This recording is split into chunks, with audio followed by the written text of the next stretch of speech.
When you look back at early 3D gaming, most of the games were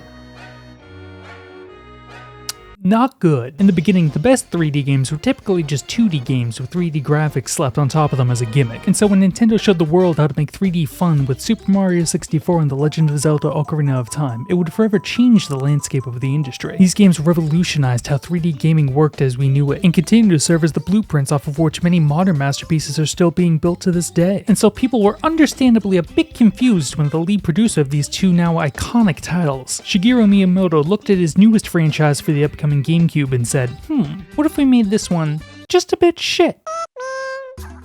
The game opens with the SS Dolphin soaring through space, piloted by our protagonist, Captain Olimar. Did you know that if you rearrange the letters in Olimar, it spells Marlio? Here's another fun fact. The SS Dolphin is actually a reference to the internal codename for the Nintendo Gamecube, Dolphin, which is fitting as Olimar's Dolphin is just about as successful as Nintendo's, which is to say, not really. The Dolphin falls apart as it crashes onto an alien world, leaving Olimar stranded with only 30 days of life support before he dies of oxygen poisoning. However, he is not alone, as he conveniently comes across a strange creature called an onion, which as he draws close, gives birth to a Pikmin, a small leaf-headed childlike creature which immediately and inexplicably gives Olimar his full and unconditional trust. A trust which, to be honest, may have been somewhat misplaced. On the surface, Pikmin is a very simple game. Explore areas, kill enemies, feed them to the onion to bolster the ranks of your child army, locate your missing ship parts, lose 40 Pikmin because they took 10 seconds too long to get back to the ship. Oh yeah. Oh, I'm so fucking good at this game. Smack this egg. Collect more missing ship parts. Return to base and wonder what the hell this eldritch monster is and why it is attacking my base. This thing is the most difficult enemy in the game and will kill every Pikmin it walks by. I would now like to apologize to Shigeru Miyamoto for my earlier insult towards his finely crafted and well-balanced piece of children's media. I promise to give Pikmin 4 a 10 out of 10 review if you just please make this stop. Beating this one enemy was far and away the hardest thing I had to do in the game. I basically just had to keep pulling out new Pikmin and throwing them at him until I won just out of attrition. Keep it up, boys, you're doing great. After losing over 300 Pikmin, however, I was rewarded with the single most powerful bit of loot in the game, a special pellet that gives you 100 Pikmin when fed to an onion.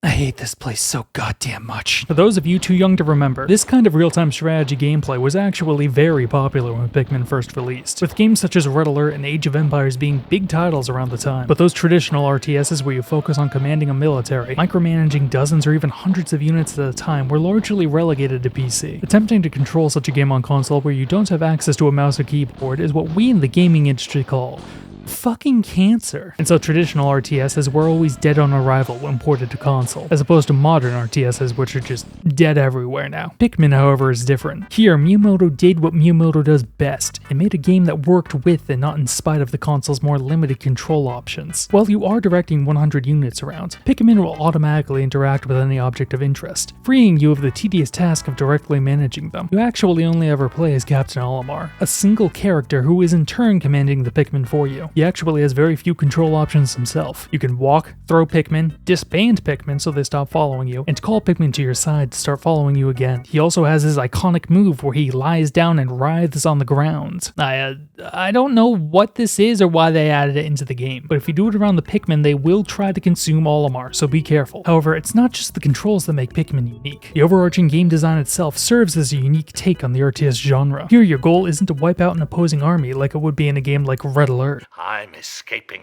to the one place that hasn't been corrupted by capitalism. Space! Oof, bad news, bud. Space Voyager Olimar isn't a communist revolutionary looking to overthrow the imperialists. He is instead but a mere class trader, loyally working at an entry-level position at a private shipping company. Basically an interstellar package delivery man. You can actually see this with the delicate and mindful manner in which he handles his Pikmin.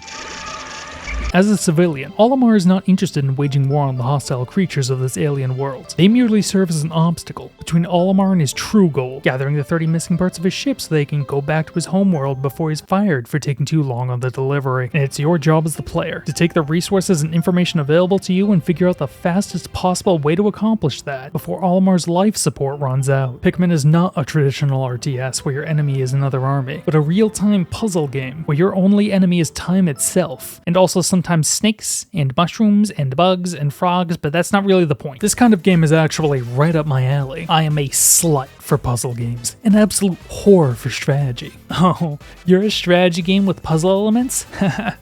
We should hang out. And as a cherry on top, Pikmin has all the usual charm and atmosphere you'd expect from a Nintendo game. The enemies are simultaneously adorable, but also wild looking enough to make them intimidating while they tower over you and your Pikmin. These guys also have some of the goofiest names I've ever heard in the game. The Burrowing Snagrit, the Pearly Clamp, the Yellow Wollywog. They're all just groups of random sounds together with a descriptor word in front of them, and I love it. Take, for example, the gesticulating bumble stuff that you need to kill for one of the ship parts. It sounds like someone just made it up. I mean, I guess all names are made up, but it sounds like an idiot made this one up. And that's because they did. I know this because it was me. I'm the idiot. I made it up. Its actual name is the Puffy Wobble Gnat, but I had you fooled there for a second, didn't I? Just goes to show how wild the naming in this game is. And what's even wilder than that is that I lied.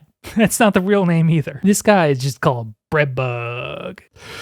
And what's even wilder than that is my unending love for the Pikmin themselves. When I first met these little arboreal children, I instantly loved them. I loved taking care of my precious little babies, helping them grow and prosper, grabbing them by the head and chucking them around like I was their real mother. I mean, I guess the onion is their mother. Like I was their father. Look at us, we make such good parents, huh? We should spend more time together. The Pikmin come in 3 varieties: Fireproof, Big Nose Red Pikmin, the Luscious Lipped Blue Pikmin.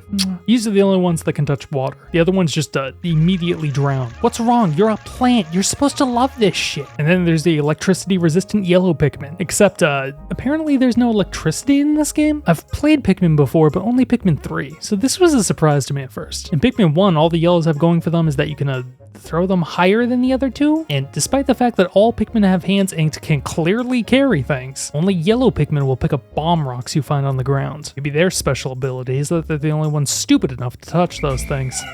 You know, a lot of people have a favorite Pikmin, but me, I love most of them equally, except for blue. They're the best ones. Those are my favorite. This variety of Pikmin allows for a mix of puzzles that require regular use of all 3, like using yellows to grab something up high and then blues to carry it through the water. And since you only start with red Pikmin, that means you won't be able to get every ship part as soon as you find them. Earlier levels will need to be revisited once you find the blues and yellows. The game has a total of 5 levels, although one of them is just the final boss, and the other one's just the tutorial level where there's only 2 parts to get.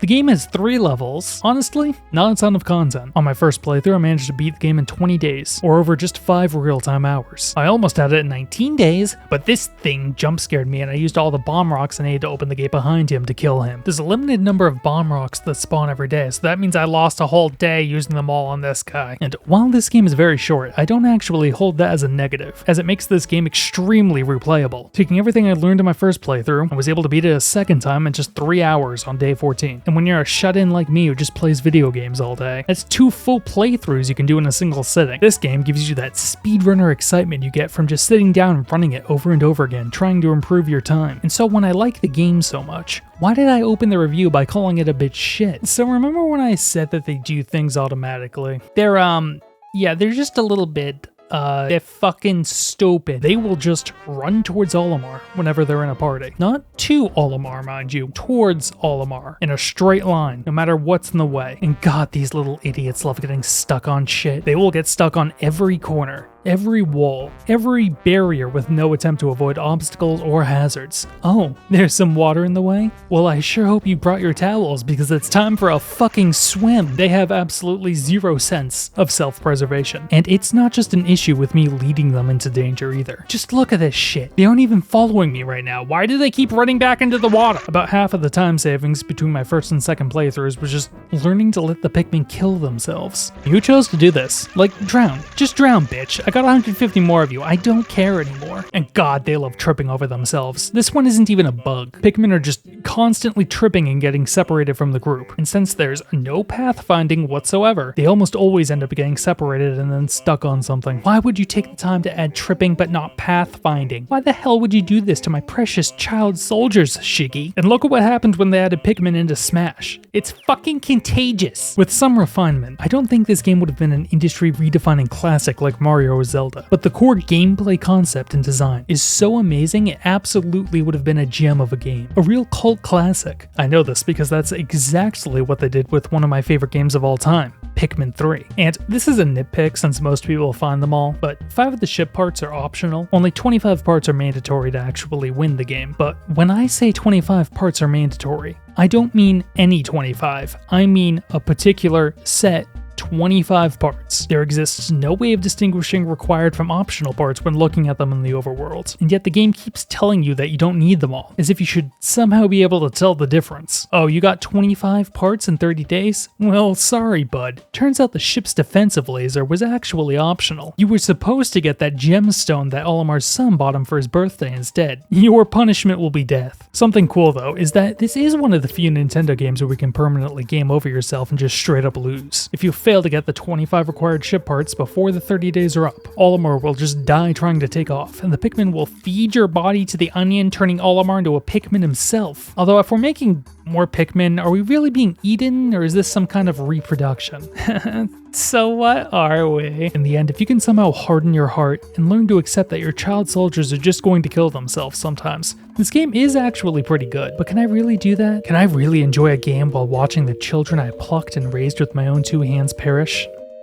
Absolutely, 8 out of 10 game. Let me know if you want me to review the other Pikmin games in the comments section. Like and subscribe for more content. Alright, bye bye.